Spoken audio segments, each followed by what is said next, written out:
Alors les PPP, partenariat public-privé, c'est en gros, ils disent, bon, bah, en fait, il faut que le privé injecte de l'argent pour financer des réseaux. Voilà. Bon, sur l'idée, ça paraît bien. Donc, du coup, le public a besoin de moins payer. OK. Sauf qu'à la fin, c'est plus cher et que de toute façon, tu payes quand même. Parce qu'il y a des expériences aujourd'hui de partenariat public-privé. Il y en a une qui existe, c'est ceux qui ont construit la ligne à grande vitesse. Voilà, petite pause technique, pour qu'un TGV il aille à 300 km/h, il ne peut pas aller à 300 km/h sur ligne classique, il est obligé de rouler sur ligne à grande vitesse. Voilà. Sauf que ces lignes à grande vitesse, ça coûte très très cher. Plusieurs millions d'euros. Voilà.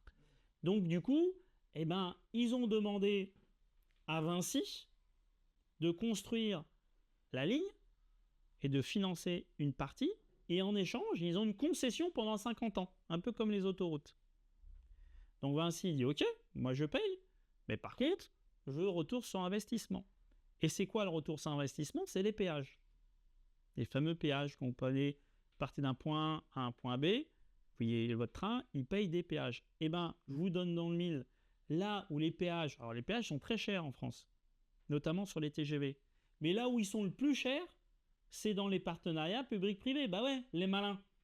Eux, ils sont prêts à mettre de l'argent, mais par contre, à chaque fois que ton TGV y passe, c'est le jackpot. Ouais.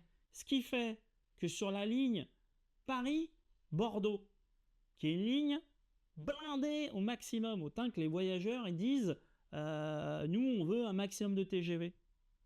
Eh bien les TGV, aucun n'est rentable. Tellement le péage. Ils sont pas, les TGV, les péages sont tellement élevés, Vinci se sucre tellement que tu peux avoir un TGV à double étage ras la gueule avec des prix des billets chers. Eh ben ton TGV, il perd de l'argent. Tellement Vinci, allez hop, ah t'es passé, c'est moi, tchac.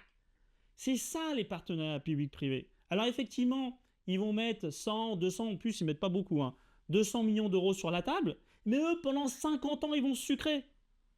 Et l'exemple du Paris-Bordeaux est une catastrophe. Enfin, c'est une catastrophe. Et d'ailleurs, les gens, ils gueulent. Alors, que fait même la SNCF, d'ailleurs? Eh ben, elle ne fait pas trop de TGV. Parce que plus elle en fait, plus elle perd de l'argent. Alors, il y en a toujours un ou deux qui gagnent un petit peu d'argent le vendredi, le samedi, où là, il est ras la gueule. Et puis, en plus, il est très, très, très, très, très, très cher. Mais tous les autres, où ils sont ras la gueule et ils sont chers, eux, ils perdent du pognon. À cause de qui? À cause de Vinci, qui, eux, se sucrent.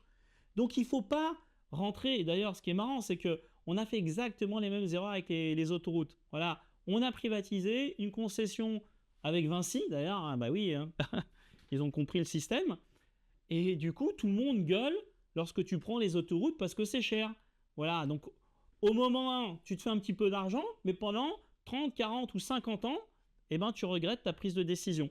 Et c'est hélas une des propositions qui est sur la table pour financer le système ferroviaire.